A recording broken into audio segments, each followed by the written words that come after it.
And if the gods of YouTube are going to be with us, then we are live. Hi everyone, hi, I'm Cryptic Hybrid. Welcome to this very special Monday live stream. We're going to start Monday right, which in this case means murder. We're going to start Monday with murders. We're going to talk about murders, but not real murders, or maybe there are real murders. We're going to talk about an adventure game that I've been following for a little while, and it's coming to Kickstarter very soon, actually tomorrow if you're watching this live.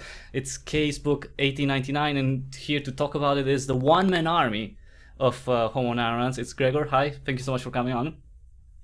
Hi, thank you for having me. Okay, so let's just go right in.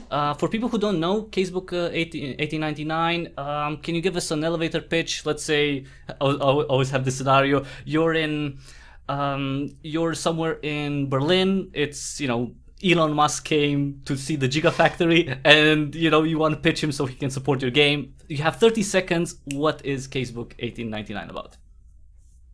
Casebook 1899 is a point-and-click detective story with a focus on investigation and interrogation that has all the classic point-and-click trademarks like an inventory, dialogue trees, but also some unique gameplay mechanics that will actually challenge the player to really feel like a detective. To actually that's think. The pitch. That's a good one. That's the starting idea. If I was Elon Musk, I would probably be like, wait, sorry, I didn't hear because I was tweeting. I was tweeting crap. So wait, no, sorry, no, he would definitely. Okay, so it's a point-and-click adventure game, a detective game. How did this project start? How did you go about thinking? You know what? Let's make a game. This goes back so far. It's like I think first of all, when I grew up, I grew up as a video game fan. I grew up with the classic LucasArts adventures, with but other adventures as well. Detective adventures were really big for me, and then I don't know. I always wanted to make my own game. And I always wanted to tell stories, but it took me quite some time to get there. And I took like the backwards route. I actually first wrote a series of historic crime fiction books. And when the second one was published, or last year, well, the second one wasn't published, but I had signed the contract for it to be published. And last year I was kind of, in Corona lockdown, and I needed a project that I said, I always wanted to do that. I always wanted to tell an interactive story as a video game. And I looked a bit at what kind of software is out there, what I can use, what is too much for me, because I studied archaeology. I'm not a programmer.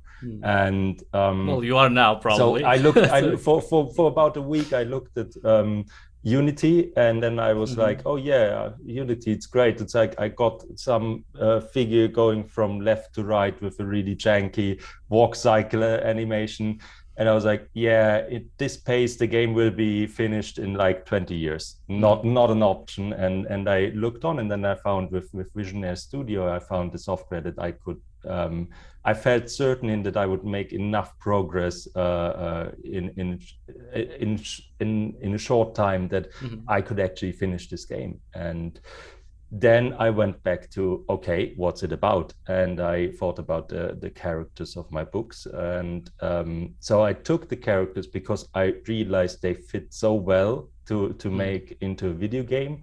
And yeah, I want to be honest, because they were already completely developed characters. Like I can save a lot of work if I just like reuse them. I mean, you had to start from zero basically. So anything that could help you along the way, which would be the characters and the setting, which it's a huge thing that would take some load off and would allow you to focus on other aspects. So that's not a bad thing, because it sounds like, I mean, use what you have basically, right? But in this case, like, why did you want to go necessarily with the game? Did you feel like with the books you've achieved something in terms of what you wanted to express, and then you thought you needed something like a different medium for a next project? Yeah, it's like the book series is ongoing, and Hmm. I'm not running out of ideas soon, and I hope the publisher will continue to believe in the books as well. And I have like big ideas for the topics of the books, for the stories of the books, and then I have like a lot of smaller ideas, and I was like, they're nice, but what can I do with them? Hmm. And I felt like a short story wouldn't really fit well. I don't know why you would write short stories alongside historic crime fiction, like bigger books. Hmm. And so I thought, yeah, maybe they're a good fit for a video game. Right. Um, and I just wanted to explore a bit how is the storytelling different in video games, or what's new challenges. And yeah, it was definitely an interesting year for me. Lots of discovery. So okay, in that year, what was the most difficult thing that you've encountered in terms of the game development? What was the hardest thing, like took you longest to kind of get to and understand and Hmm.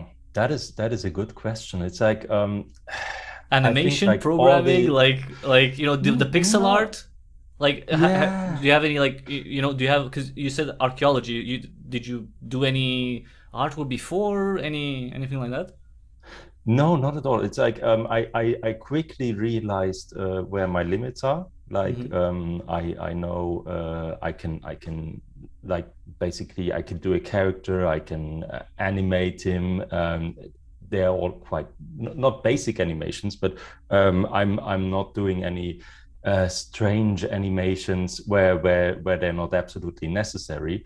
But then I realize my limits in regard to the artistic side is like my backgrounds, they're okay, but they're Hmm. not great. And so I have someone who helps me and then goes over my backgrounds and does like with dithering and all these special techniques. He can get them on a whole other level.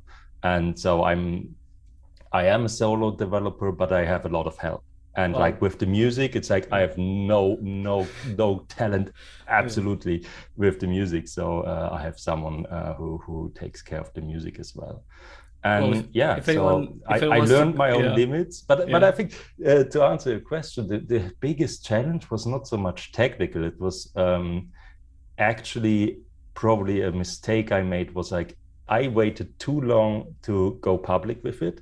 I Mm. almost put a year of work into it, and then on December 25th last year, I sent out the first tweet and made like the trailer. I think I uploaded the first trailer to Mhm. YouTube, and that was far too late because I'm still Right. yeah Yeah. it's like Mhm. it's like the last half year I've been bug fixing. I've been doing the sound recording, Mhm. the voice recording, and I've implemented that. And then I did a whole another lot of bug fixing. And but all the time the most work I put into building a community and Mhm. reaching out to people and trying to get some interest up, because yeah, you already said it, there's a Kickstarter tomorrow.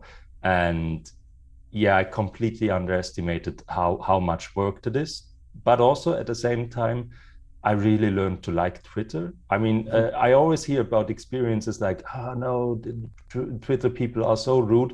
I haven't met one rude Yeah. person on Twitter. It's like it's Especially, an yeah. amazing community. The Mm. developer community Yeah. is especially nice. They're like we're all helping each other. It's amazing. It's a really good experience for me.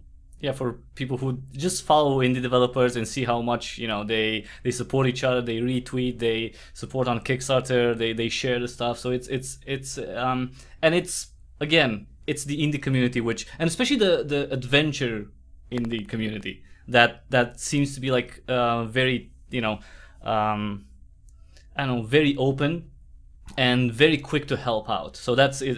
It's amazing community. Just follow everyone on Twitter basically, just so you can see the stuff. And that's one of the ways that I discover new projects.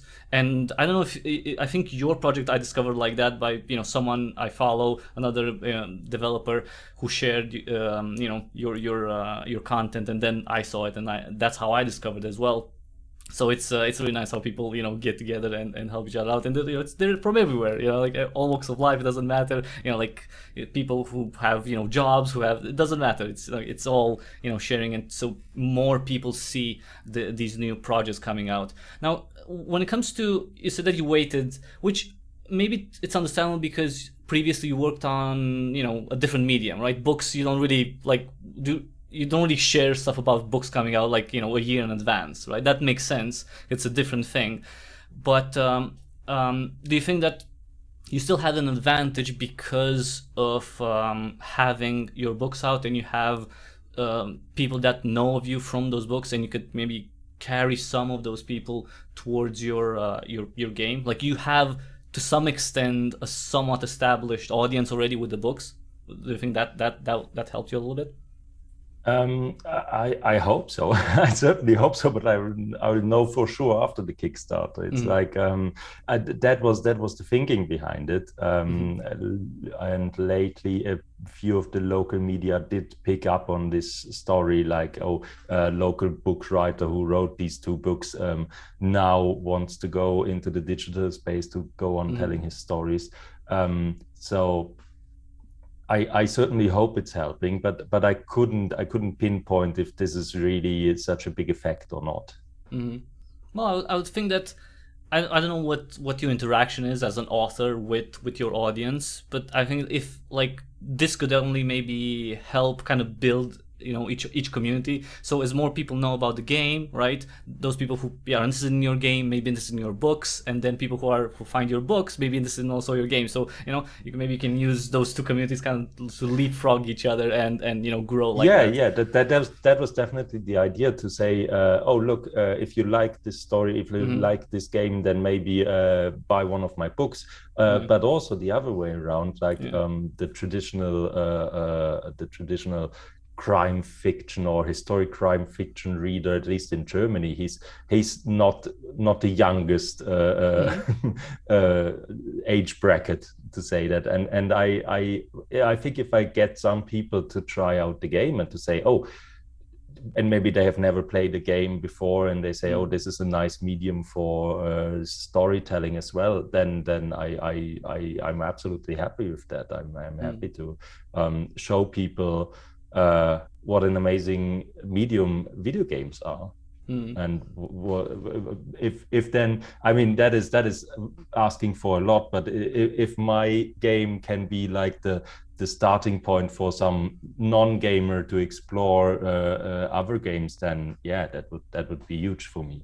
I mean, why not? Why would you? Because again, depending on the demographics, yeah, you could definitely find people who are interested. Like, they read a lot, okay? Maybe they're not necessarily gamers, but because they like what you wrote, they're interested in seeing other things that you have created, right? Because they're fans of the books, and then they try it out, and yeah, why not? You may create 1,000 new gamers. Who knows? Why not?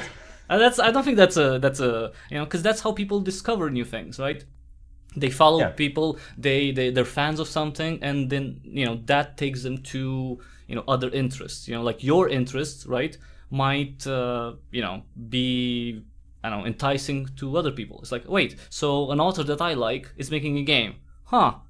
I like to see like what he's doing with that, and then they start playing and so on and so forth. So I think it's possible, especially with this genre. Maybe not so much with others, but with adventure games, I think it's an older audience to it, and that's normal, I think, right? You wouldn't necessarily play, not in these times, right? You wouldn't have most people playing adventure games. It wouldn't be like 12-year-olds, or 14 or 16, a bit older. So people who are older are also more likely to read stuff that not I don't know, vampire fiction, but the mystery novels, yes, especially historic ones. So, speaking of that, tell me about the setting. Tell me about what, where the game is set, and, in general, the world as it is. It's realistic. Did you change anything? Is it, very historically accurate? If you remember the meme from years ago. Yeah, absolutely. It is that is one of the main focuses, the historic accuracy. Already in my books, it's like it's what I do as a job. It's like I'm so lucky to also have a job that I really like. I'm a researcher for mostly TV documentaries, historic documentaries, and so I research all day because and I love to do it. And then in my free time, I like to research some more. And that's how the books came about. Like they were just like I just wrote so much about the history of my hometown Leipzig. That I said, I have to do something with that, and that's how I wrote the books. And then that goes on into the game as well. That I say, yeah, first of all, historic accuracy. I mean, it is a fiction, of course. These murders are not real. It's not I don't know, a documentary style game. It's they're fictitious murders, but the world is definitely really grounded, really realistic. That goes into the puzzles. I mean, you won't have to use a monkey to as a tool. Yeah, And okay. yeah, and No, that's fair. That's a fair point. Yeah. yeah, and also the way the people talk, the challenges for the player. Like you couldn't just as a policeman at the end of the 19th century, you couldn't just walk in and Punch arrest someone. someone. Yeah, well, Like yeah. there's difference if you talk to a builder than if you talk to I don't know, the wife of a really important person. And so yeah, that goes into that. And because I like this challenge, I in the first draft for the first case that will release as a demo tomorrow, I had like the brakes broke on the car, and I had like the hydraulic brakes. And then I read up on cars of that time, and I realized, oh no, they didn't have hydraulic brakes, so it can't be that. And that's why it's like a lever band. That's a direct brake on the wheel. And yeah, so I'm that committed to it. It's like I feel like other games would then just say, fuck it, it's an hydraulic brake in our game. Yeah, But yeah, yeah. I think like, nah, I couldn't live with that.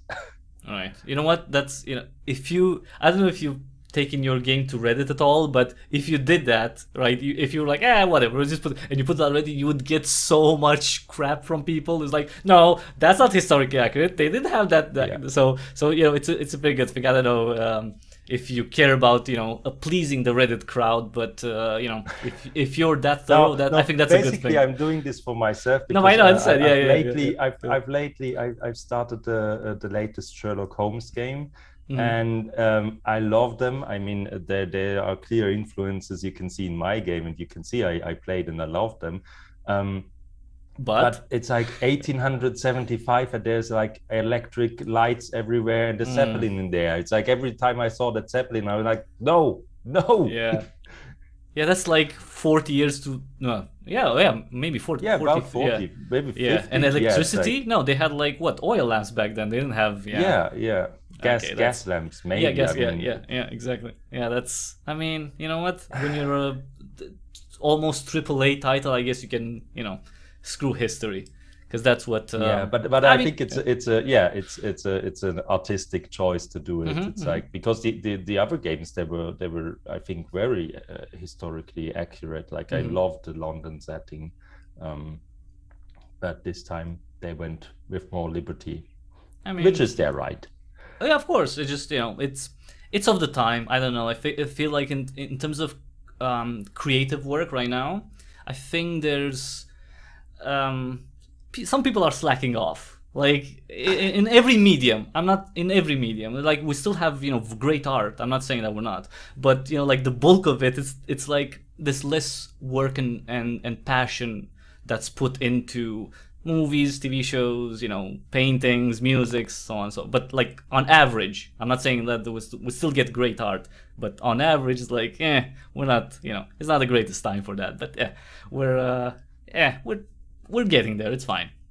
Now, Yeah, no, go. I think it's changing a bit. A lot of the big budget projects are like, yeah, you can see someone with an Excel list made like, oh, we need to have this, we need to have that, and I don't know if we talk about the TV show. It's like, yeah, let's make a copy of something else that's already really Popular. successful. Yeah, yeah. And yeah, and so yeah, I don't think you can arrive at great art this way, but more usually it doesn't work.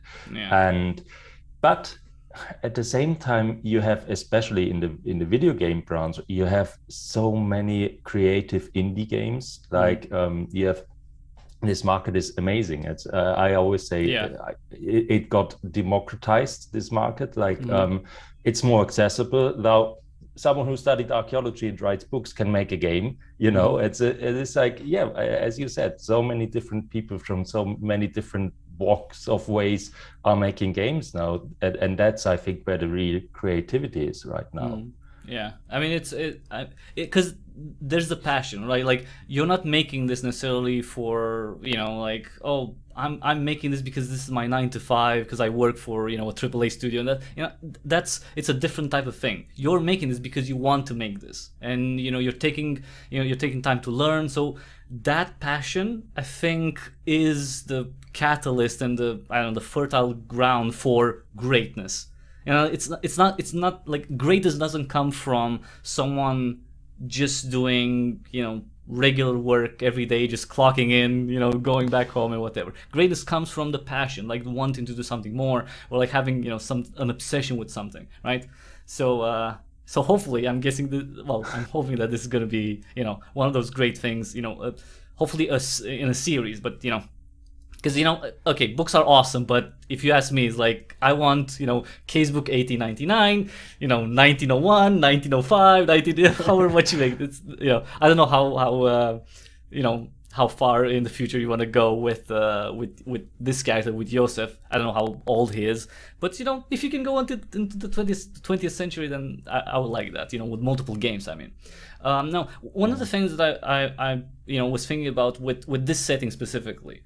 Did you find any that it was limiting to some certain things that you wanted to do with the game, at least, like because of this timeline, because of you wanted to have historical accuracy? Did you find that there were certain things that you had to let go of because they wouldn't fit? Yeah, some things, but not really. I'm not. I think I'm from my mindset, because of all the research I did. I'm so much in that time period that I see more possibilities than I see challenges. Like, for example, I don't have to think about why doesn't he pull out his telephone and call someone. It's like I think that is in historic crime fiction, these challenges are making it actually easier for the writer. And so I don't know, I feel free to do whatever. I mean, yeah, it's like I thought about this is more about the books than about the game, but of course it plays also into the game. Then I thought about having like a female protagonist, but that just wouldn't be realistic. And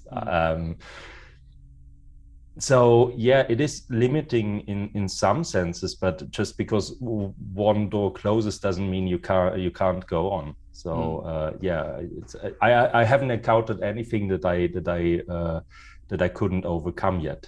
And for adventure game, these limitations is what you want, because you want it to be a challenge for the player to overcome the limitations that the setting is providing naturally. And so yeah, I welcome every limitation. I mean, it grounds you right into something. It's like, yeah, this is the box, this is the road I can take, and that's fine. At least I know where I'm going. Yeah, that makes sense. I'm just thinking, like, with like maybe some puzzles, some sort of mechanics you couldn't put in because of the time period. But obviously, if you're so entrenched in it, then you don't even think outside that specific timeline and period and possibilities. So yeah, that makes sense. Now, when it comes to the player character, right? So we have one playable character, right? In this, why Joseph? Why do you choose him? Because coming from the books, you want to focus on him, or another reason?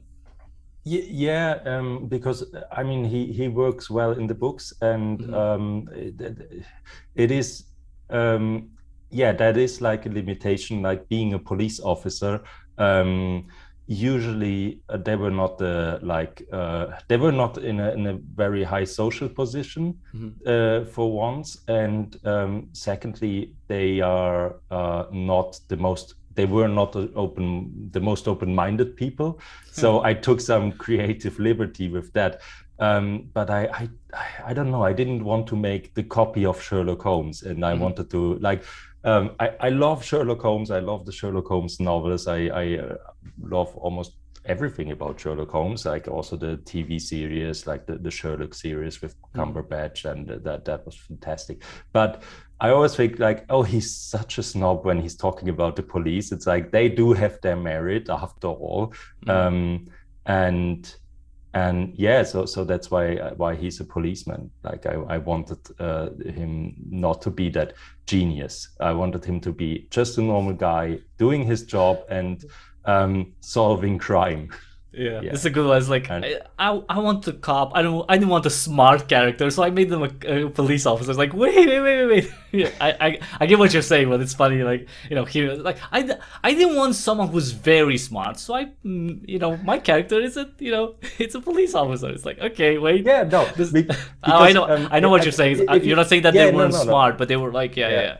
Especially but if you that take time, someone like Hercule Poirot or Sherlock Holmes, then there's no option for him to fail. Like it just wouldn't fit if he fails. And that's something that was important for me. That there's I think 5 endings in the first case, and one is the correct one. So yeah.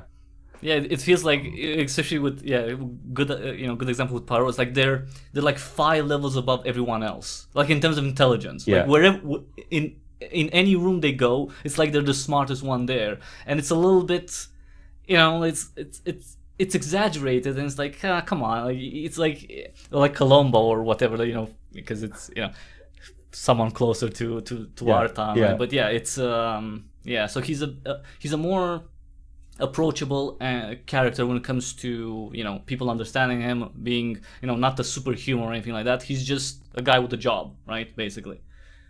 I mean, exactly. Pretty decent job, I guess, for back then. I mean, having a job back then. So, you're gonna play him. Did you think of you said about having a different character? Did you think of maybe having, I don't know, a sidekick, or is Gustav his sidekick? So for people who don't know, Gustav is a prosecutor, right, in the game, and we see him in the demo. Was he planned for something more? It kind of felt like from the demo that maybe you wanted him to have a bigger role in the game, but at least in the demo he's pretty tame. Like you do all the work. He's in the full game he will take on a bigger role and bring more of his personality, but that is why I said it was such a good fit from the books, because in the books he's like he is the more clever person. Like I basically took the personality of Sherlock Holmes and said, okay, like his emotional intelligence, that's Josef Kreiser, and his analytical intelligence or his eye for detail, that is Gustav Kreiser, the prosecutor. And so they're this team, because as I said earlier, like as a police detective, you couldn't just knock on any door and arrest people as you wanted, and a prosecutor has a higher social ranking, so to say, and he can introduce then the police officer who at that time, if he goes up to a big villa, they would send him round to the servants' entrance. And so that was my solution to that problem, and that's why I said in the game that translates so well because the prosecutor can show you the hotspots, and he can also give you tips. Like, he's a help system that you don't have to use, but if you want to use it, you can use it. And if you read the books, it's like almost the logical job for him in the game, or the logical function, to say. And because of this dynamic between Josef and Gustav, does the player, through Josef, have to kind of convince him convince Gustav of certain things? Does he have to prove certain things to him? Like, because he's the one has a bigger power, right, over the case, people you can speak with. So do you have to kind of prove to him, bring him evidence? Do you have to make a case in front of him for in certain situations? Later in the game, there's I plan a sequence where, like, you need him to get access to somewhere, and in order for him to agree, that you have to show him your reasoning, and you have to use the notebook to to combine clues, and then you can go back to talk to him and say, and now I tell you why we need to go in there, and then he'll make it happen.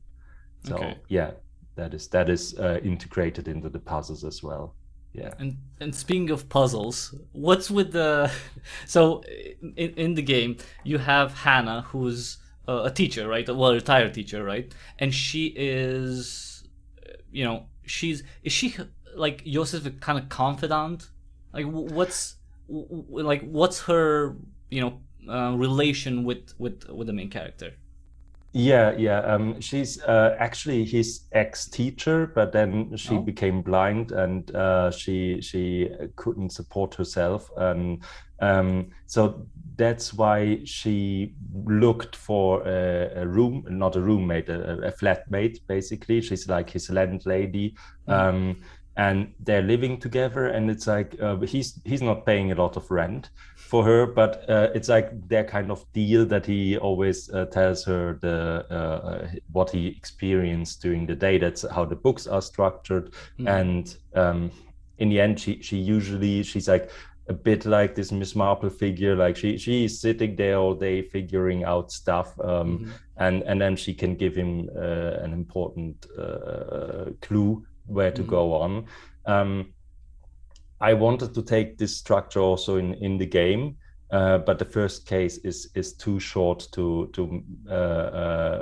implement. I'm actually struggling with how to implement that in the whole game, or if I just keep it like this structure. He's telling her the story, but I really like this effect, because in the books it's such a big deal how vividly he can describe his adventures, and in the beginning I really like this effect, like this room suddenly becomes the scene. He's like starting to tell the story, and then he's setting the scene, and then we're in the game. Okay, so a little bit of feedback from the demo. To me it looked like, and tell me if I'm wrong or not, that this sequence where we talk about the case with Hannah, it seemed to me like it was maybe a point that would suggest coming back to. So, for example, in the demo you have a case, you solve the case, you give your report as to who you think is the culprit, and then you talk to Hannah about it.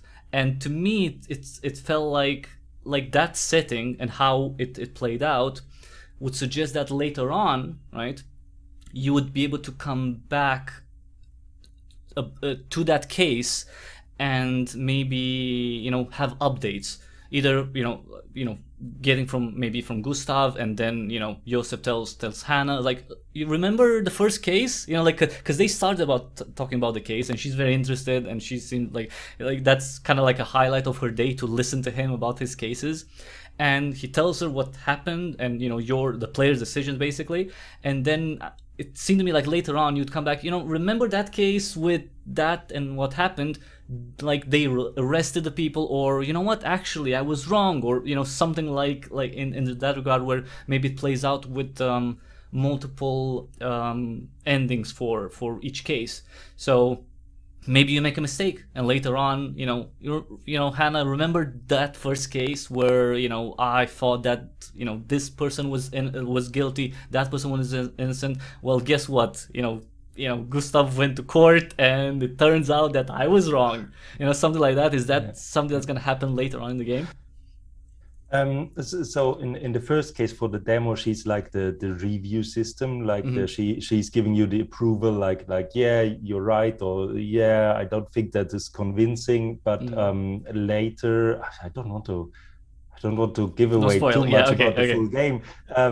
But the cases are supposed to be interconnected, and they will definitely come back. It's like in the demo you can go back and like make your reasoning again, but in the game it's like I want it to be that you have to live with the consequences. Like you said, there's also the option to say it was an accident.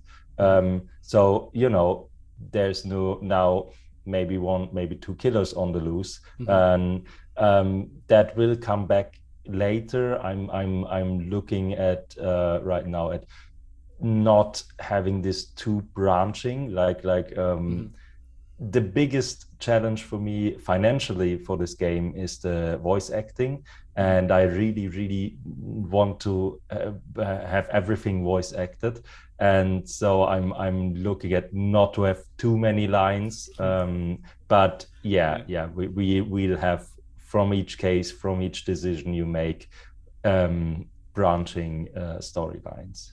And what if you make a mistake? What happens in Casebook 1899 if you make a mistake? If you either arrest the wrong person, or don't or let the culprit go to your mistake, what actually happens? What's the consequence for the player?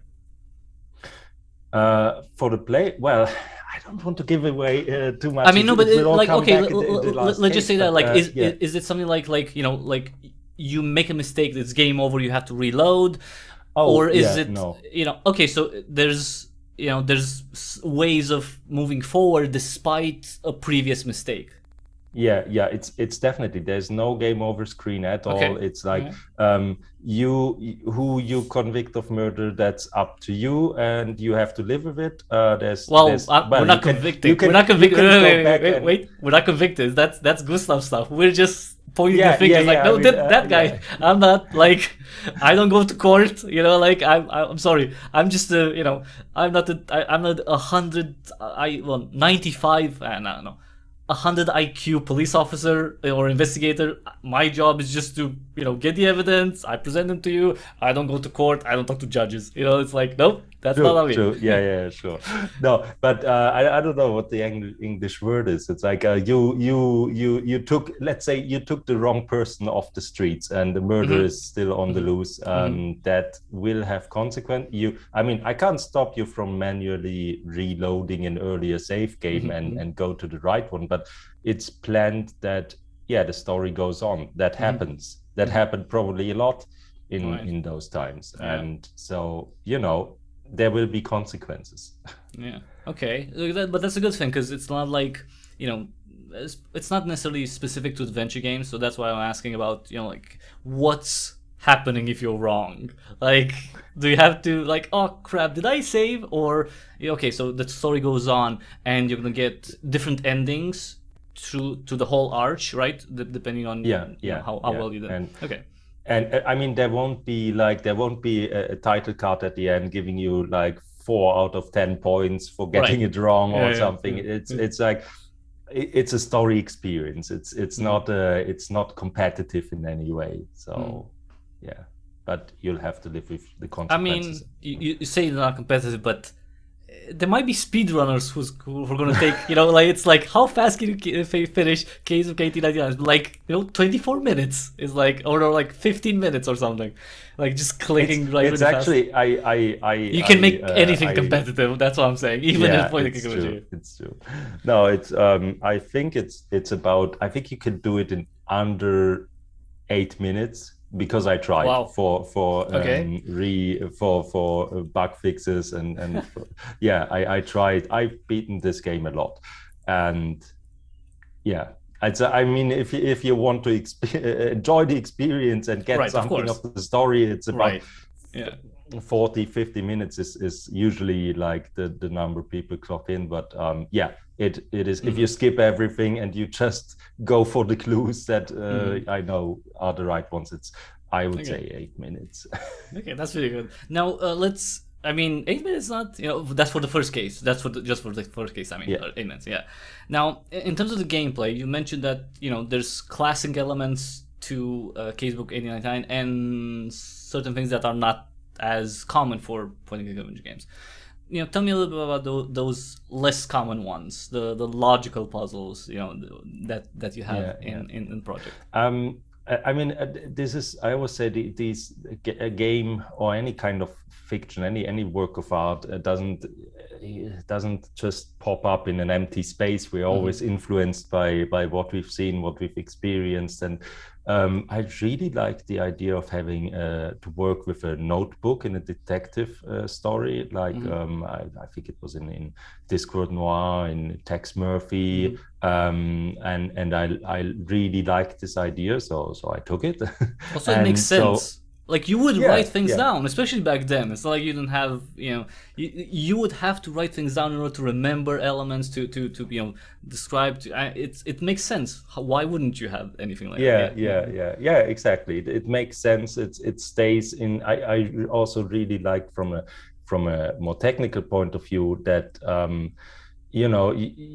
I think the menu screens should make sense in the world. So that's why it's a notebook, and then in that notebook is like a little paper. And if you combine two thoughts, then or two clues, then the paper will slide out, will open up, and then you can make decisions about those clues. It's up to your interpretation what they mean. But it's all like, that piece of paper could exist in the real world, because that is of course something we've seen in the Hercule Poirot games or in the Sherlock Holmes games. So it's not completely new, but it's I don't think I've seen it in a point and click adventure being done in this combination and in this like groundedness in the game world.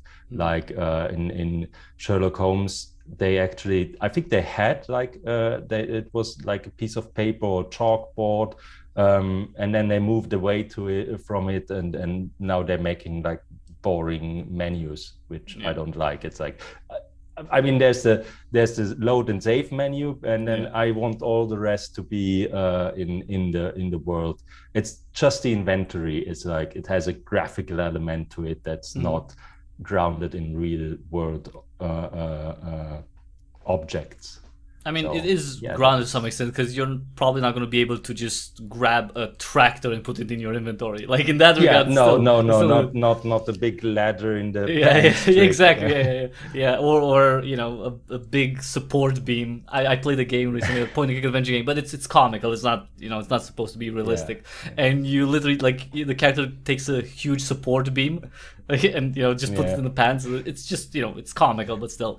I'm always worried when like animals are involved. It's like that's also that feels wrong even in a comical game. You know what? Speaking of animals, I don't know if you've tried Inspector Waffles, because maybe from Goloso Games, because that game, also point-and-click game, also detective game, has maybe something that would interest you in terms of this notebook mechanic, where the main character does have a notebook where they write down certain things, and then they can use that notebook to ask questions to witnesses. So it's a I don't know if you're interested in checking that out, but it's I would guess that's closer to how you would like to see things done in a game. It's it's with cats and everything, so it's not historically accurate, but it's still. I've seen it. I haven't played it yet. I have to say, there's just no time. There's so many games. Though in the last year, I've played many and replayed also many point and click adventures. So just for, yeah, I can say this is research now, you know. It's like, I mean, it is technically. I mean, it's just a good excuse. But yeah. yeah, but about this gameplay mechanic, yeah, that's I mean, in Casebook 1899, you have like the normal usual point and click adventure dialogue system, and then you can also bring up the notebook and ask the things that are in the notebook as well. So there's a part of this mechanic, because I felt strange, like to me it wouldn't make sense to write everything in the notebook, like it would be strange. Why would be there a question, hello, what's your name, what did you witness, like, yeah, Those are standard questions. Yeah, you wouldn't write those down. Yeah. Yeah, for people who are going to play the demo or watch me tomorrow, because I'm going to publish tomorrow. One of the things that are like a small detail that I liked. So the notebook has multiple pages, and it's based on the scenes where you make those notes, but you can combine notes that are on different pages, which again would make sense. Instead of most games would probably just make a list of things and they would just pop out on the same page, whereas logically, no, you would write them down in a specific series, like in a specific timeline, when you discover those things. So when you go out, you write on this page. When you're in the office, you write another, and so on and so forth. And I like that you can combine elements from different pages to, hopefully discover something new. So that was a very nice touch. Small one, but very nice. In the first prototype, there was even more pages. Like you would have for every character an own page, but then it was like, yeah, no, that doesn't work, because then you're just clicking through the pages until and so I scratched that, and I said, you get a page for where you basically got this idea, and that's where it's being written down. And yeah, I built one of these instances into the first case, because hopefully if the game gets funded, there will be more cases, at least 3 more cases, but further cases are stretch goals.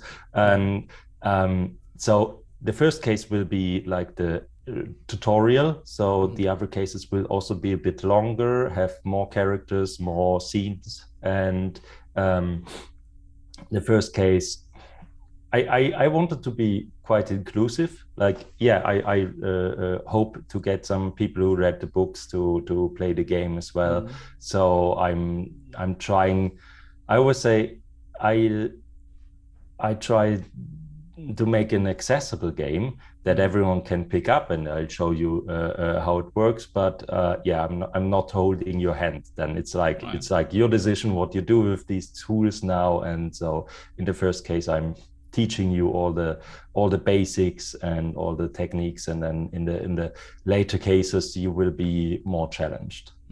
So basically, this game is made so even a police officer or like a police detective from our times can play it. That's what you're saying? It's like, oh, I don't know about that. I don't know. Oh, Jesus. Like, okay, you know what? It's fine. I mean, I'm fine with it. I'm fine. You can bash the police or what you want. It's fine. Maybe one day it will become the entry test to become a police officer. Well, that'll be... I mean, that sounds funny, but you know how much money you could make like that? Like, literally, like, oh yeah, my game, it's part of the, I don't know, like the end, the test, whatever. Like, you would make so much money, like so much money from that. I mean, you would get showered with money for licenses for that. That would be awesome. And yeah, why not? You work for the state, the easiest thing ever. Just they just spend and spend, so that's good. Now, when it comes to, well, you mentioned a little bit, but maybe we can get a bit more in depth. So the visual style was this from the beginning kind of like the plan, or were you like adapting to the timeline that you wanted and the possibilities? Like, did you want to go maybe not pixel art, or from the beginning, what, this is going to be kind of retro look, this is what we're going for? Good question. It's definitely a bit of both. It's I said before, I grew up with the LucasArts games. I replayed them before I decided to make my own tests, and yeah, so I this is definitely a callback to those aesthetics, and also to the Sherlock Holmes games, like the Case of the Serrated Scalpel, which I really enjoyed. And yeah, but on the other hand, sure, it's like I said it. I'm not a great artist. I can't like illustrate freehand some nice illustrations, and so I said, if I'm gonna make this game, it has to have this pixel art, because it's just, it's not hard. Right. There's also a certain science to it, or a certain challenge, but it keeps the scope quite low. Like to animate something, you just to animate an arm, for example, you have to move 12 pixels instead of hundreds, and that definitely saves some time. So it was a decision of both. Like I wanted it to be pixel art because of that, but also I wanted it to look nice. So I'm not cutting corners with the pixel art. I wouldn't say that. Yeah, and pixel art can be very, very difficult. It's just, maybe we can look at it like the entry point, or making something look decent with pixel art is a bit easier than, like, for people who start off, than, you know, with other types of visual style. That doesn't mean that pixel art is easy, because it's not. And you know, there's plenty of people who are working with that, and they're creating incredible things. Which, by the way, I can. What I find quite interesting is that there's now this discussion about the new Monkey Island. Yeah, I was going to talk. I was going to ask about it. Yeah. And you know, Ron Gilbert, I think what he said is also true for me. He said, you know, we didn't do pixel art because we wanted to pixel art. We were at the edge of our time. We were cutting edge. This was the technology. This was the best graphics possible. And I would say, for myself, this is the best graphics possible for me. Like at this time. And you know, at this time things might evolve, but right now, this as a one-man indie developer, I don't have access to an awesome illustrator or animators. It's like then it quite quickly is not a one-man job anymore. So speaking of, you mentioned Monkey, like, what do you think about it so far, like in terms of the visual style? Because I've talked to two developers from Wales Talk, who are making The Night is Great, and I told them, you can see the interview on the channel. I told them, like, I think the visuals are great. I just don't like the character look. That's my only criticism of it. I don't know. That's, you know, I don't have, like, I'm not enraged or anything like that. Like, I like how it looks. I think the characters don't look great. That's it. Like, you know, I'm not against, you know, like, the visual style at all. It's like, no, of course it wouldn't be pixel art in 2022, you know? But other than that, you know, I can't wait to see it, you know, to play it. I think it's actually quite close to Tales of Monkey Island, like, you know, from a graphical style, but at the same time completely different. But it's like, if they would have hand drawn their characters in 2D, it would have probably looked quite close.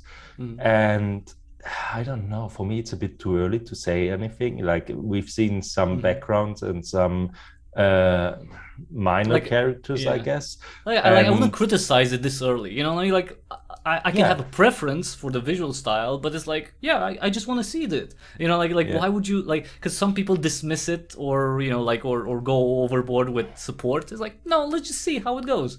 Let's see how it plays. That's some typical internet bullshit, you know, people having opinions before they have any facts. It's like, you know, if my game is teaching you anything, that's not how to do it.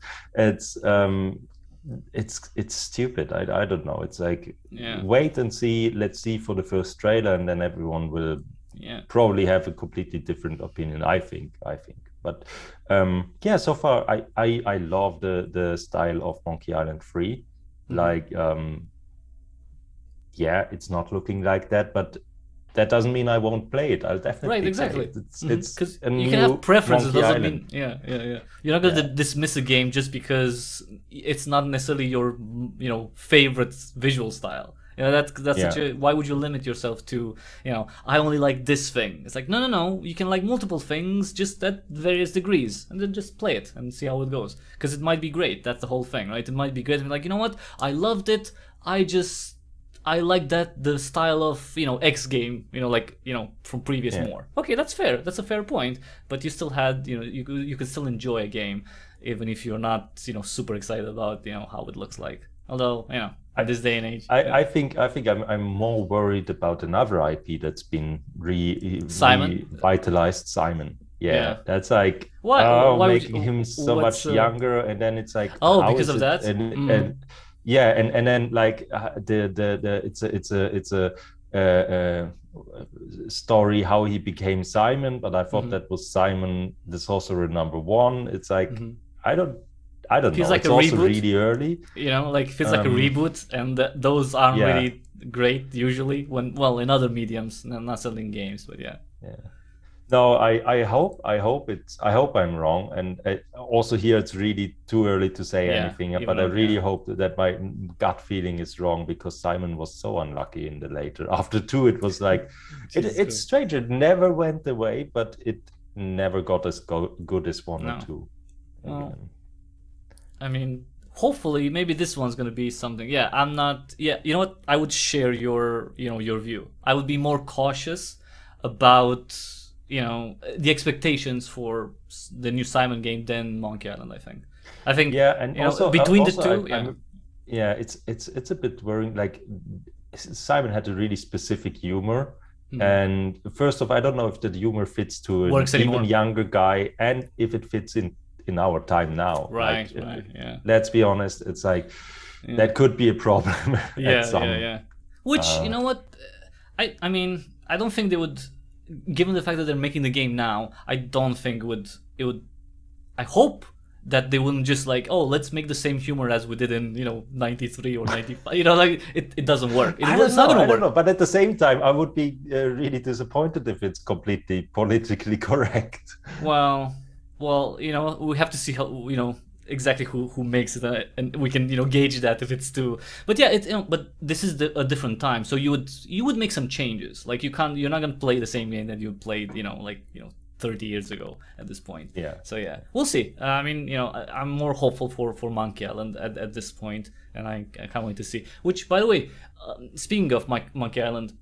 So did the announcement of Return of Monkey Island, like, did it change anything when it comes to, no, because you're not like Casebook 1899 wasn't in plan to come anywhere close, right, in terms of the release to whenever. So it didn't impact your plans for launch. Yeah, no, not at all. It's like, I'm looking at the launch window at the end of next year, and from the beginning they said it will launch 2022. I was just a bit worried. Oh my God, I hope not right when the Kickstarter campaign starts, but it starts tomorrow. So I think we're safe. I think we're not getting it tomorrow.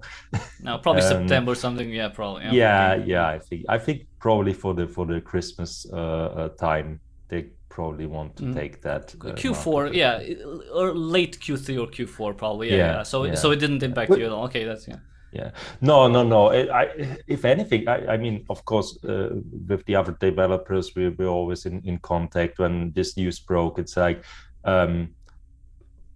if anything, it will have probably a positive effect on the adventure game market. Like, you will have a lot of people who, like me, for years, I haven't really played a lot of adventure games. Like, after my childhood, I didn't play games at all for a period, and I didn't play adventure games, and then now I kind of came back and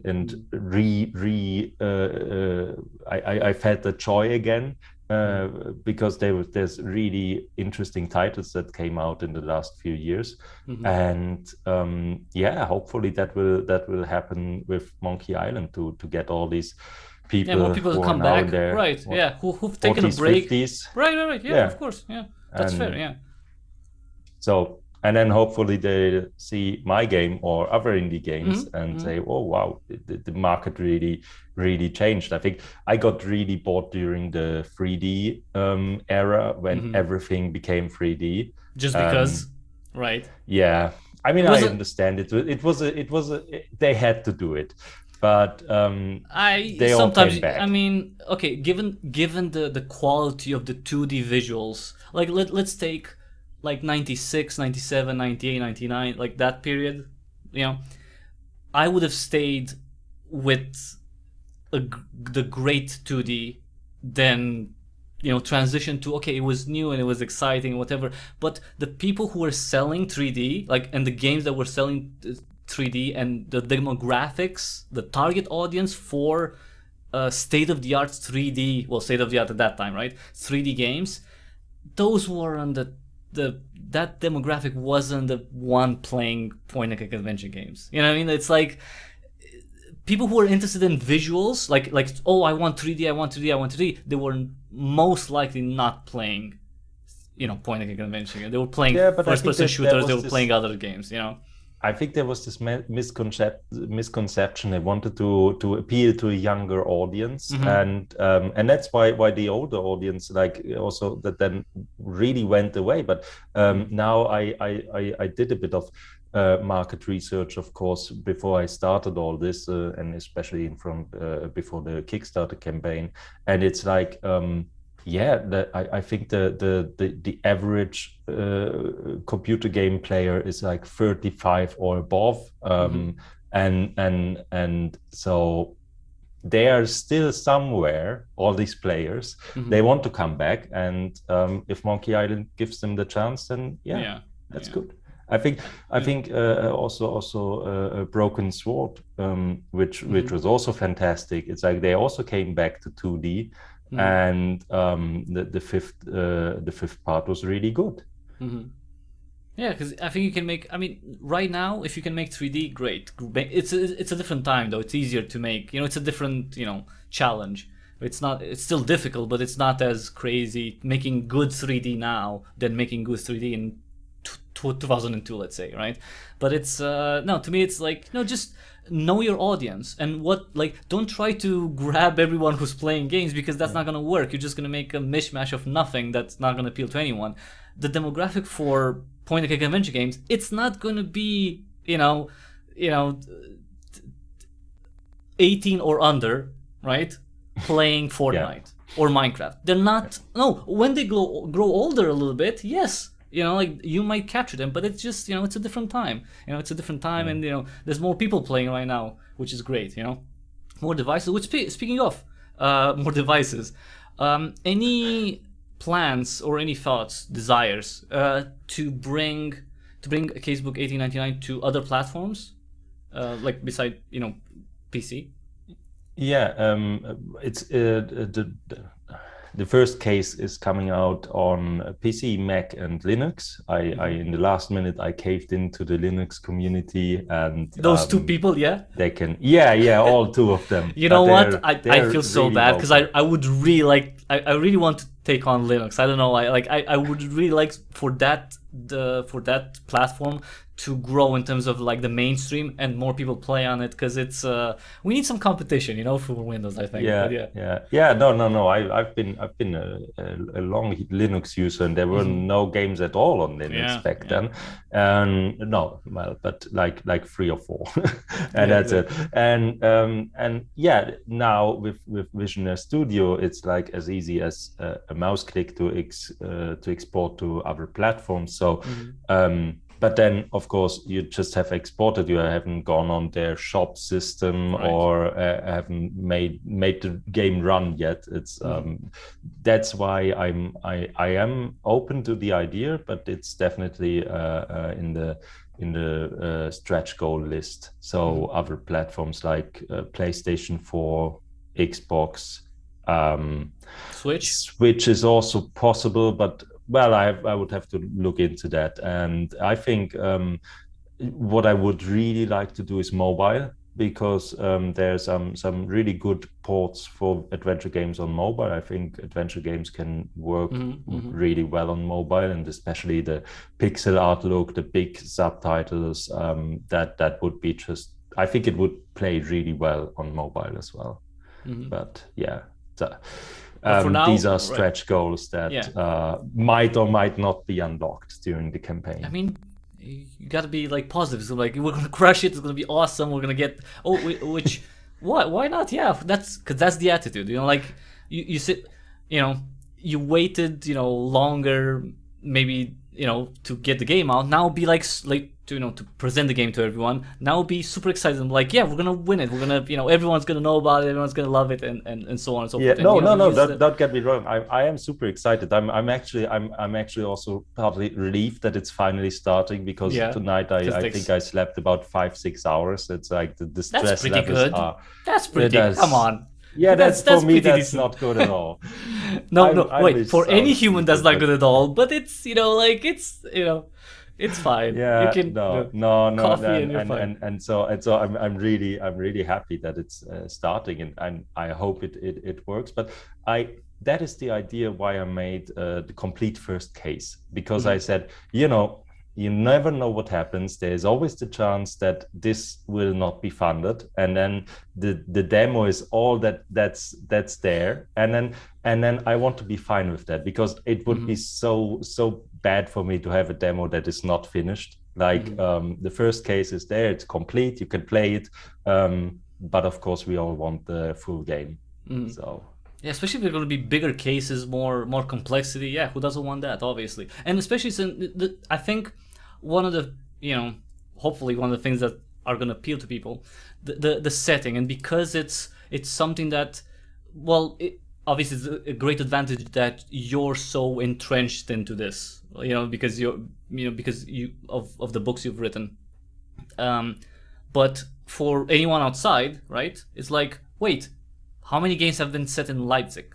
How many games have been set at the, you know, at the dawn of the 20th century? Not that many. So in terms of things that you can lean on when it comes to, you know, present themselves as new, right? Because you said, like, you know, you didn't invent the notebook wheel or anything like that. Okay, that's fair, but it still, you know, makes your game different than the vast majority. Same thing with this. The setting makes it, well, it actually, you know, makes it very different than the vast majority of games, because we've never seen in this setting. And for people who want to try something new, and I always like that, I always, you know, I'm always encouraging, you know, people to, you know, try it, like a different setting, try other time, not the same, you know, not the same place, not the same, you know, like not the same ideas. Just go somewhere, go to Antarctica, go to, I don't know, Mesopotamia. How many, like, there should be so many games in those settings. For example, when it comes to Germany, how many games are set, especially in that period of time when, you know, I don't know, you know, how you thought about it when it comes to the game, but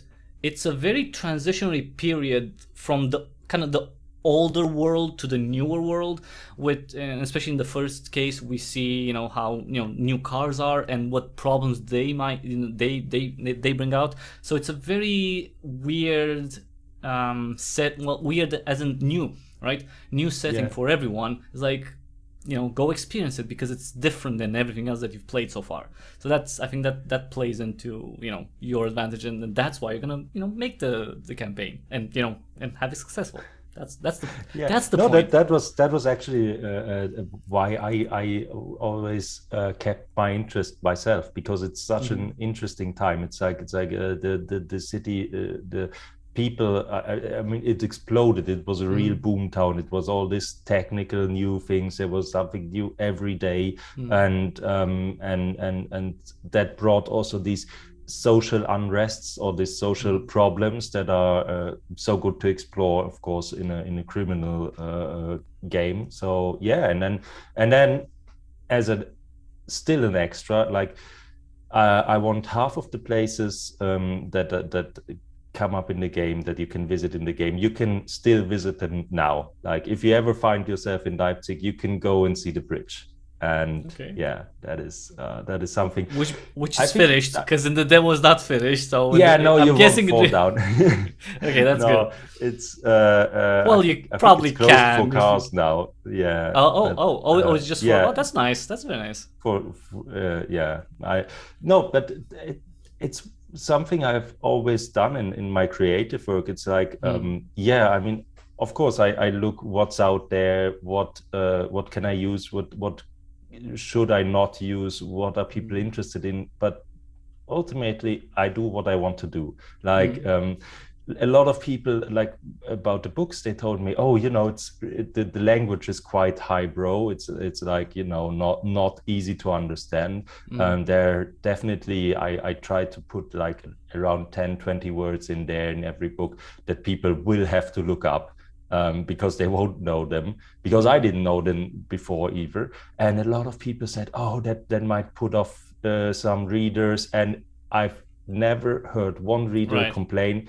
Most of them come to me and say, oh, it's so nice not to feel like someone is talking to an idiot, like someone like I love to explore new words, and I'm doing the same with the game. I'm doing what I would like to play. I'm making the game I would say, wow, this is the perfect game. This is the game I'm trying to make. And the rewards, the Kickstarter rewards as well, they're like all I would love so much for this Kickstarter to be positive, just because of I want these rewards. Like you'll see tomorrow what you can get, and it's like they're such cool things. I want to have the excuse to make them. So okay, that's yeah. Just give me the excuse, basically. That's Now, since you mentioned the words, like okay, in a book, right? You can go, you can find the reference, or you can search on your phone, whatever. When you find it, what about the game? Like if I discover a word that I've never heard of in Casebook, like, do I have to look it up myself? Do you have like a glossary or anything like that? Like, do we have a small like pocket dictionary that Joseph has? Like, oh wait, let me add this one to it. Actually, I had this suggested to me before. Like someone said, "Oh, you should make like a glossary or lexicon or whatever, like to look up certain words or places and to learn something." Like more, he had more of a historic approach. Like, tell us why this place is special. Tell us a bit about Leipzig. And I said that is really interesting to explore. There's no plans yet, but why not? I mean, I'm trying not to use too many words, like for the translation into English. I'm working with people so that there's it's accessible. It's like I might put in a word here or there, but if you don't understand it, it shouldn't hinder your success in the game. Like it will be maybe something you'll remember and look up later, but if you don't, it doesn't matter. Right. So are you writing this game in German and then you're translating it in English? That's how. Yeah. Okay. That's why it's also voiced in German. First of all, that was another thing that people said, oh, but you don't want to voice it in German because then you limit your marketability to the German place. And I said, no, it's like it's just one. This game is it's written in German. It's like in my head it's German, and this comes back to the groundedness of it all. This is how the people spoke, and this is important. And if I have it voiced, then it will be first of all German, and again other languages are stretch goals. But so I would say that the original way to experience this game is with the German voiceover. But I mean, if it disturbs you, you can switch it off in the menu. I mean, I'm not forcing my language onto anyone.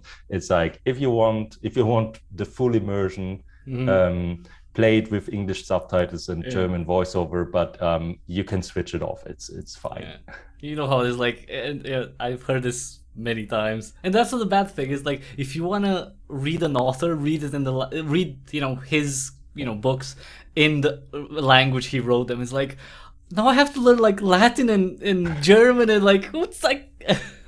but that's true, right? If you want to get like the full, like how the hell am I going to read The Prince? It's like in Italian, it's hard enough in English. Anyway, that's Machiavelli is not an easy writer. Anyway, I don't know. No.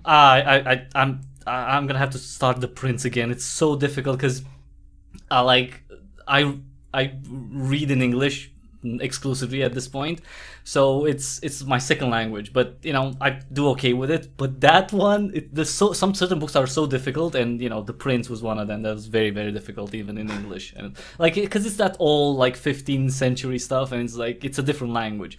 Fortunately, you're in your situation, I'm guessing German in, at the end of the 19th century wasn't so different than the German of today, so it wasn't that crazy of a gap in terms of understanding No, and no, how it no. sounded. It's like I would say 80, probably 90% of the words are still right. Because in use. if you read Shakespeare, you're like, wait, what language is this? Oh, it's English. Not the language I've learned. It's such a big gap. I think when it comes to your case, it's probably going to be a lot better for people now to understand, easily. So yeah.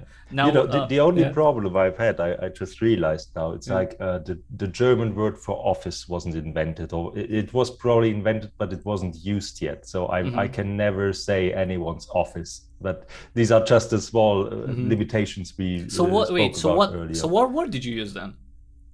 It's called Schreibstube, which is like his writing room. That's like the most common word they used, but it's a bit complicated and it sounds a bit strange. But again, it's like I'm not gonna write office and go take the, for me, easy way. Yeah, that might be challenging a bit, but sorry, that's how it is. So speaking of office and writing room in this case, so in the demo we see Josef's office, well, writing room, and there's so many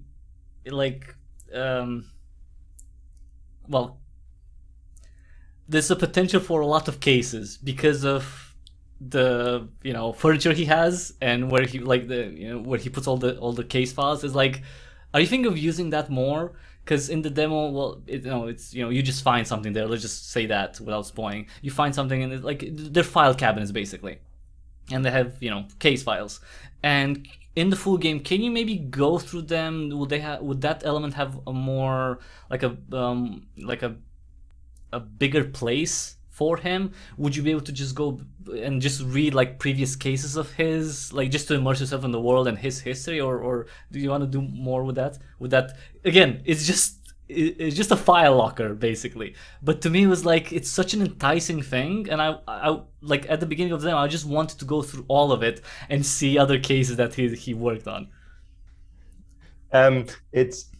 It's definitely an idea that's rattling around for like this overarching case. I said that in the end you will have to live with your consequences. The cases will come back at the decisions you made. It's an idea for that in that context. But on the other hand, I'm like, and I'm seeing this now, it's like it's also really nice to have the mystery and the people just being interested in, like, sometimes I feel it's better not to show, because what is in your head is always better than the reality.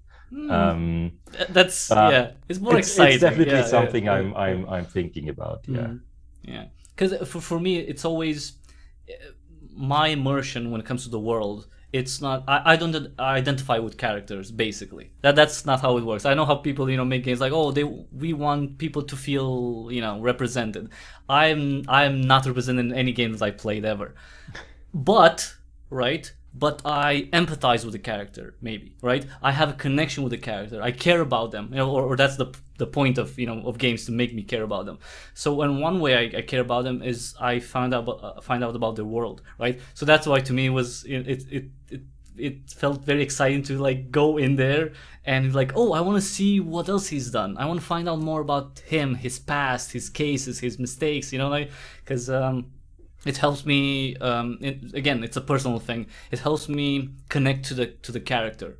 Makes me care about him, about his world, and about his his trials, tribulations, his everything. So that's and it keeps me playing basically, right? That's one of the things. If I care about the character, I'm gonna play through maybe some more difficult sections of a game because I care about them, or I want to see them go through a challenge and come out on top. So yeah, I don't know if that'll be really cool though.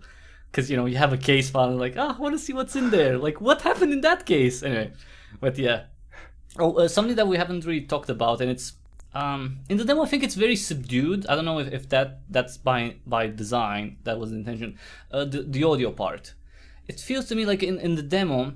Well, there's obvious background music. I like the sound effects. I think were more pronounced than the music. The score. Is that like, is that what you wanted, or are you working on the music right now, and maybe you didn't want to put too much pressure on that side? No, it was yeah, I don't know. It's this is the first time I hear that feedback. That's Really? good feedback. It's all good feedback. What I'm hearing today, it's all going on the list. I didn't realize I did that. I think yeah, the sound effects are pretty prominent because I think they Oh, I really like help them. to sell the scene. Right. Yeah, Like yeah, exactly. they Yeah. immerse you. Hmm. And I definitely spent a lot on the sound design there. Hmm. But yeah, it was probably like a subconscious decision. Yeah, Hmm. like I want the music. Yeah, it has to be there. It will loop around, and I don't want it to be annoying or anything. That's why I took music that is pretty much like it's more in the background. Definitely, Hmm. it's not that score that will make you feel a lot of emotions. Like it's not scored to certain actions you do. It's Hmm. just looping background music. Yeah, And that's did you so. take stuff like that's from that period, something that's inspired by that, but by that time? Yeah, it's all inspired by the time. It's not from that period, but yeah, I I mean, you definitely could when I probably when I get it listen. for free right now, because I don't think music Yeah, recorded like 1900 well, has any actually, copyright anymore. Actually, maybe if it's yeah. played by like like an orchestra like recently, then that would have there. But all The thing recordings is, might not have yeah, copyrighting. the thing is, this music from back then, like the popular music at least, Hmm. it's not. I mean, it's in Germany. It's all marches. It's all marches. Really? It's All yeah. right. It's like it's really energetic, and Well, it that's it not wouldn't bad. fit at Yeah. all. Like Okay. Yeah. Right. It wouldn't. Yeah. yeah, it gives a completely different vibe. I think I looked quite into that music from Hmm. that time, and when I choose the music, of course, I'm looking what kind of instruments are there. I Hmm. don't I don't like. I'm not a big fan of trumpets in this. I mean, I love trumpets, but not in this case. Hmm. Like Hmm. the trumpet is always something that grabs my attention, and I really wanted to loop in the background, doesn't become annoying Hmm. if you spend like also minutes on the same scene. So yeah, but I wouldn't put anything electronic in it, Right. of Yeah. course, Yeah. or any kind of electrical guitars. But yeah, it's modern music that gives the idea of the time, but it's Hmm. actually not at all like the music of the time. Right, because you wouldn't want that music that much. I mean, I would probably listen to it, but yeah, it wouldn't really fit, right? To you're in your writing room and you hear, that doesn't make sense. But yeah, or in a nice garden and you're listening to marching music. It's like, no, I don't think that works. Yeah, that's true. Now, when it comes to let's uh, without spoil, I don't know how much you want to spoil. So the Kickstarter, right? Starts tomorrow. Um, let's not reveal everything. Let's just say, can you give a few tier examples? Like, for example, for people who want to support you and want a copy of the game, like just a copy of the game. That's like what would be the cost for something like that? Yeah, that would be just the game would be 15 euros. Mm-hmm. Okay, and Um, higher tiers for more stuff and you know rewards yeah, and yeah, it's like it's if you want the game and some physical box version. goodies, Yeah, then yeah. it's like a bit under 30 euros because I Mm-hmm. want you to save on that. And um, then we go into more exclusive physical things first, and Mm-hmm. then also in some digital exclusives. Like I made it quite accessible to be in the game, like to have your face in the game, like it will be Okay. one of these pixelated portraits. Mm-hmm. um, I think that is something people can definitely look at, and it's Mm-hmm. compared to other Kickstarters rather affordable. Mm-hmm. And the highest tier I'm giving is like you will be in the game, and you have the chance to work with me on the dialogue and get a co-writer Wait, and I have credit. to speak German? No. No, in the game, I mean. No, I understand. But like, wait, no. I'm gonna be in the game and I'm gonna speak German? I don't even speak German. Okay, yeah, that's what. Yeah. No. It's you'll have your portrait in the game, and we'll write the dialogue together. I mean, I can't obviously can't give all of it away. Like you can't say rude words. Yeah, of course. I will definitely. No, but it has to make sense in the context and the whole game. Right. I mean, speaking of, were people cursing a lot back then? Was that like a thing? Like in terms of language for, let's say, the common folk.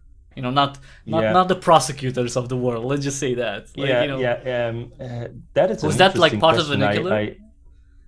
Sorry. Was that part of the vernacular? Or people were actually not necessarily cursing a lot, but was that part of regular speech for the common people? Yeah, definitely. Yeah. It's not so easy to like research because like they wouldn't have written it down. Like what you read, it's a very idealized version of how they spoke. I mean, it still is today. Literature is not the spoken word. So yeah, it's not so easy what kind of curses they used, but they definitely used them. And I don't think there was much change in that. Like these words tend to be evergreens. Like they don't go out of style. Like asshole doesn't go out of style. Yeah, but I don't think that was like it doesn't. But I don't think it was used that much, like in 1857. In the United States. I don't know. I don't know. It is in England. I find actually really interesting as a topic because I think it says a lot about your language. Like languages, different languages curse about different things. Well. Just that's but, fair. No, I don't think I'll have a lot of cursing in the game though. No, not that I'm advocating. It was just being like for the to know the people of the time. Which speaking of people of the time, did you have to do any additional research specifically for the game? Because I know like you've done a lot for your books. Anything in particular that came out like, this game will need me to look into this thing more? I think so far the car was a thing. It's usually objects that I tend to research a lot. First of all, not to make mistakes there story-wise, but also I will, if I have a representation, like there will be a train, you can also see it on the cover. And there was a lot of discussion with experts, like which kind of train should it be? Like I said, I like this one. And he said, completely impossible because that train is from, 30 years later. How don't you see that? And it's like, and you have experts everywhere. And as you said, like if you go to Reddit, then you'll be completely grilled if you get it wrong. So that is something I look into. Like it's really easy to make a mistake there. Like also then I just say in this case you'll have the train, the front part of the train will be opened.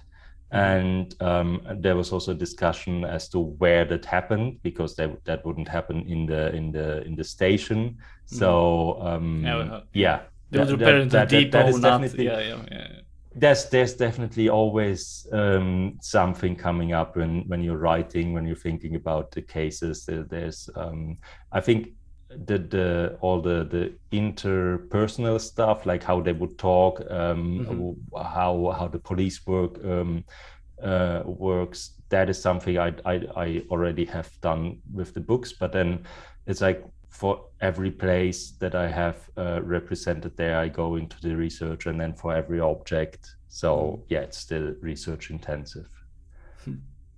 Which is, but it's a good thing because you can use that for multiple games. But in this for this project specifically, so all the cases are in this year alone. That's why it's Casebook 1899. Everything is like in the same year, happens in the same year. Yeah. Okay.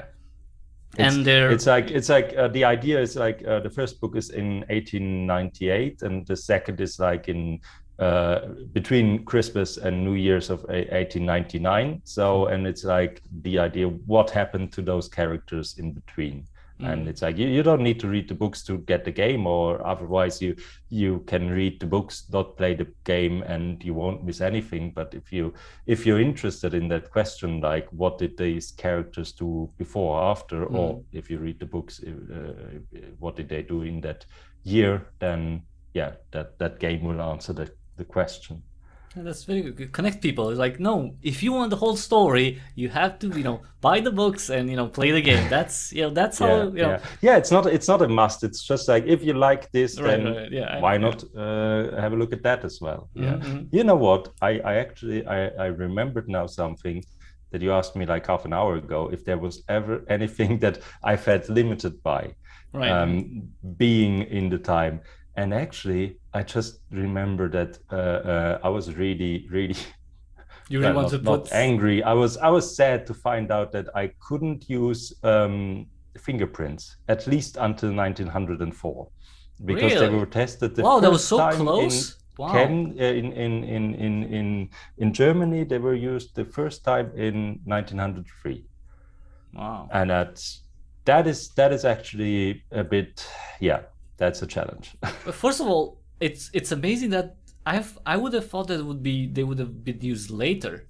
Then that's pretty early though. I think they started first in London and Paris, I think, and in the 1890s. So it was actually really advanced for Sherlock Holmes for Arthur Conan Doyle to think about them. Because that was, I think, when he wrote about them, they were not standard police practice yet. Okay, so in Casebook 1899, no fingerprints. No. I mean, no, not one fingerprint. I mean, we could want to find them, but that wasn't possible back then. Yeah, and it's not going to be possible again. And the thing is, like, what would you do with them? Like, that they compared to what? I mean, how do you get exactly. them? Like, what's the legal status of taking someone's fingerprints? Because that's the whole thing. Like, what, you just take it and you force people to give you their fingerprints? It doesn't really work like that. There was probably no legislation. In the beginning, they just used it like they built their database of people who did a crime, the criminals, and then they just checked it with that. They didn't go around and asked every suspect, give me your fingerprint. It was like that came way later. So but sadly not. So it's okay. In Casebook 1904, the second game of the series, maybe. I don't know how you want to mix and match the books. It's like, the books start here, then the game is 1899, then the third book is 1901, and then there's a game, and then I don't know. I don't know how you want to combine all of these, how it works, but in Casebook at least 1904. No, 1904, 1804. No, he would be dead by that time. Poor Joseph. Actually, because this character, have you thought about how long he would be in the force? Did you think about maybe taking him out of this, maybe retiring later on, and maybe write other stories from him for him outside of his official police work? There's definitely just his ideas, not necessarily that you would no, there is an overarching story idea, and there's definitely this idea to get him traveling a bit, explore also other cities, other places, but I don't know, I think there's still a lot of time until he has to retire. So. Right. It's okay. In Casebook 1904, he's going to go to, I don't know, Dresden or something, or I don't know, whatever, Hamburg. But it doesn't matter. Berlin maybe. I mean, no, just go to a smaller town. Don't go not the capital. Take him somewhere more less. No, actually, traveled, I probably wouldn't send him to another town. I would change the setting completely. Different country. Send him in the mountains or something. Because wait, that is something I can't do in Leipzig. It's like I have the town and that's it. You know? But wait, but you wouldn't take him necessarily like in a different country? Like you would still keep him in Germany for Oh, cases? that could be interesting too, but yeah, well, this is all It's not really far historically down the accurate, road. right? It's not historically accurate for police officers to, well, investigators to just go to different countries and help. Yeah, because that didn't help. Probably didn't happen that back that much. I'm guessing. Not probably not at this No, level. I no. mean, yeah, there's already in the game. I want to like change the town for one case, or at least one location be outside of Leipzig, and already that is a bit of a challenge into, so why is he going there and what kind of jurisdiction would he have there? So yeah. Well, none. Probably no jurisdiction, but he could help. Maybe he has a friend that's, they were at the, they were playing, ball together when they were like, 10 and 14, and he moved to a different city, and now he's an investigator, and he is asking for his help unofficially. Maybe that's the thing, Because I mean, you could find options there, like without him making, Definitely. waves and people from Reddit commenting on like, no, this didn't happen, Yeah.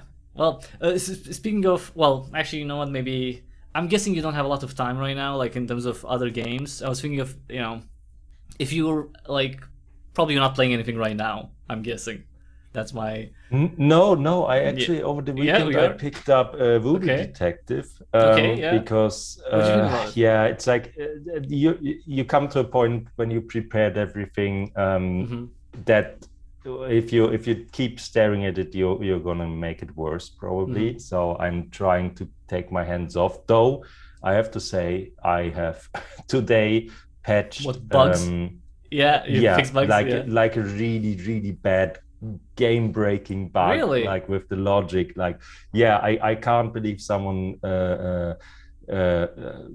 got that earlier. It was like I had another streamer sending me messages like, I don't know what I'm doing wrong. I don't know, and it was a big problem actually. Oh. So.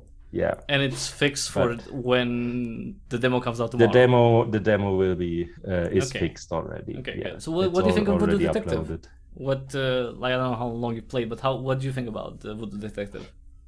I really like it. Yeah, it's good. I love the voice actors. They're amazing. Right. I think it's not that challenging. I think it's I would say on the more accessible side, but it's not necessarily bad. It's really beautiful. I don't. And it's on mobile. The only thing I would have done a bit different is like when you double click, it's a bit strange the way he runs. Goes too fast. Yeah. It's just like like let's have him his animation like tripled. Like wait, what?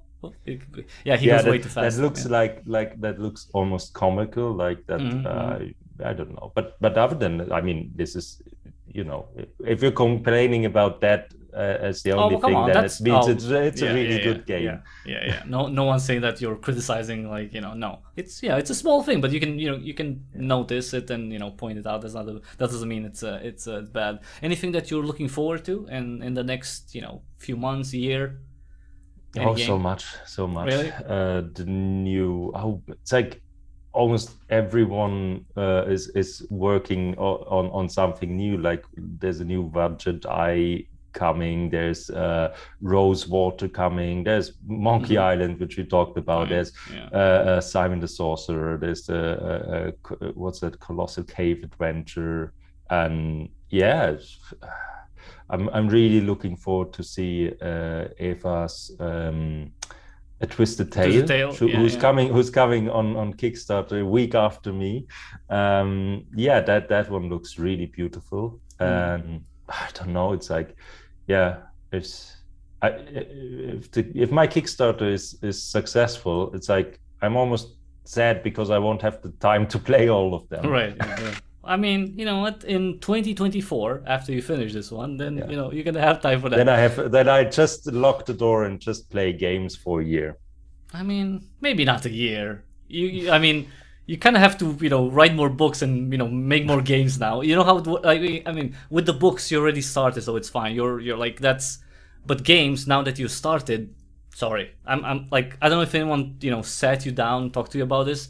You kind of have to continue doing this. It's not gonna stop with this one. You're not gonna do Casebook 1899 and be like I'm done. Sorry, that's not how it works. No. So it's actually terrible. I get like the closer the Kickstarter got, the better ideas I got for like follow-up games, really? like completely different setting. Yeah. Terrible. Okay, for the next one, like, just I'm writing everything down. Exactly, write everything down and then keep it for that. Now, for people who are interested in the game and supporting you, I have links in the description below to Steam, to the Kickstarter page, which is going to transform into the campaign tomorrow. Anywhere else where people can follow you?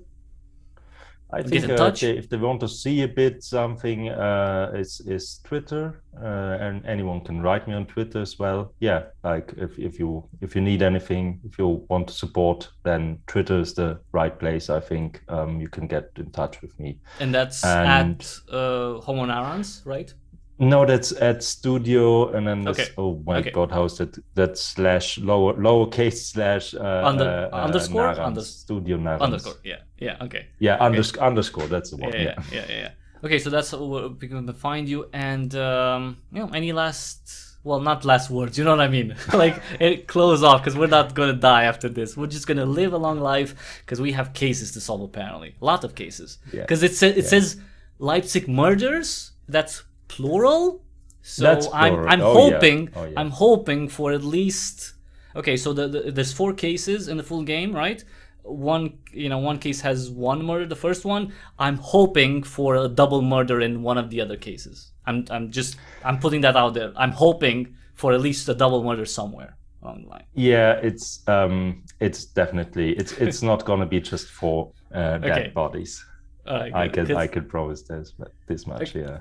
Okay, so anything else you want to say, and we're gonna go because we're done. I mean, no. It's the only. We can stay here for another half hour and talk about what it's like. That's it's your time. It's like, I don't want to. First of all, I want to thank you for being here.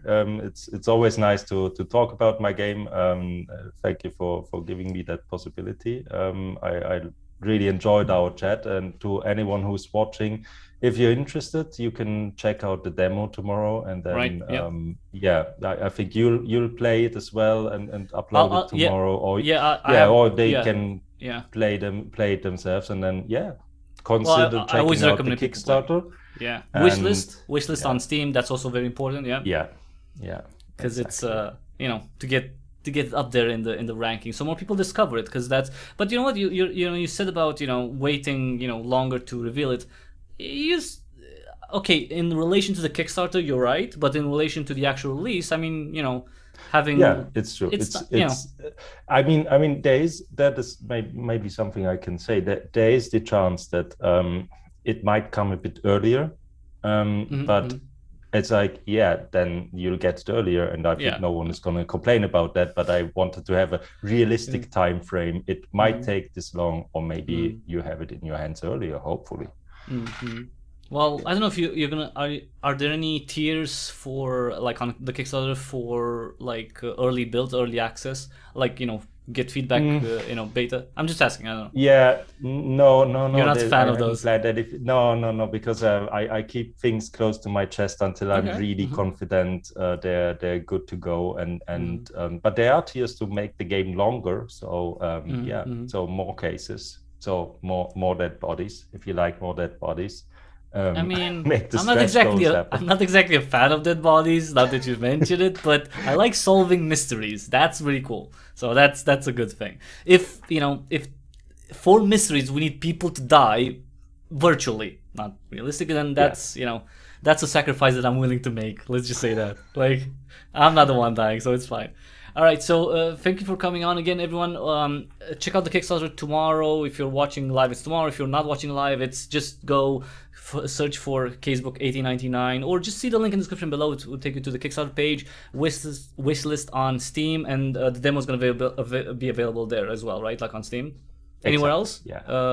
Itch.io? No, not right now. Not right now. Okay, It's but on just- Steam. Okay. Just Steam Okay. at the moment. Yeah. Okay, so But, check it out on Steam and play it as the first case. You get to, you know, you get to do the first case. You know, you find, well, you discover a little bit about the characters, and a highlight when in the writing room, Yosef's writing room.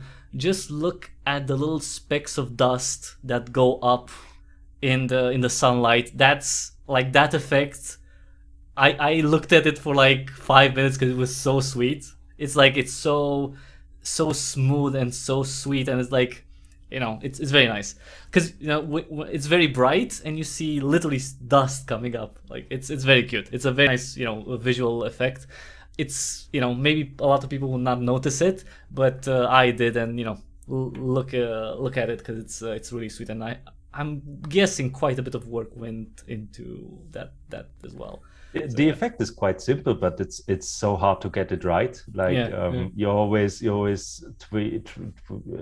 opening up the fires, and then it's just a simple looping animation. But to get just the right amount of dust right, it's actually it took a long time. Because it's not that dusty, but it's, you know, it's a very nice touch. That's for sure. It's full of you know, small and cute touches like that. So check it out. We're gonna go in terms of, you know, my stuff. I just, you know, subscribe to the channel, support me wherever you can, and so I can continue doing this for a very long time. And who knows, maybe, hopefully, we're gonna do maybe an interview when Casebook 1899 comes out, and, you know, we're gonna see like, okay, so what did you cut? And you're like, well, okay, because you know, because there's gonna be things changing until then, probably. So it's like, okay, so what happened since the last time we talked? What happened to the game? Like, well, it took longer than I wanted it, you know, but, you know, that's usually how it works. Okay, thank you, Gregor, again for being here. Everyone watching, again, go to Steam and to Kickstarter, support the game, because yeah, you want to go to Leipzig, you want to go there and you know, impress people, like, oh, this is that bridge, and you know the name and everything, or that street, and where did you know that? Like, you know what, video games. So thank you again, and everyone else, I'll see you again tomorrow for a new live stream. And oh, by the way, don't leave. We're gonna go offline, and then, you know, okay. That's I have to preface that. I should say that before. Thank you again for watching, and I'll see you again tomorrow. Until then, have an awesome day. Bye.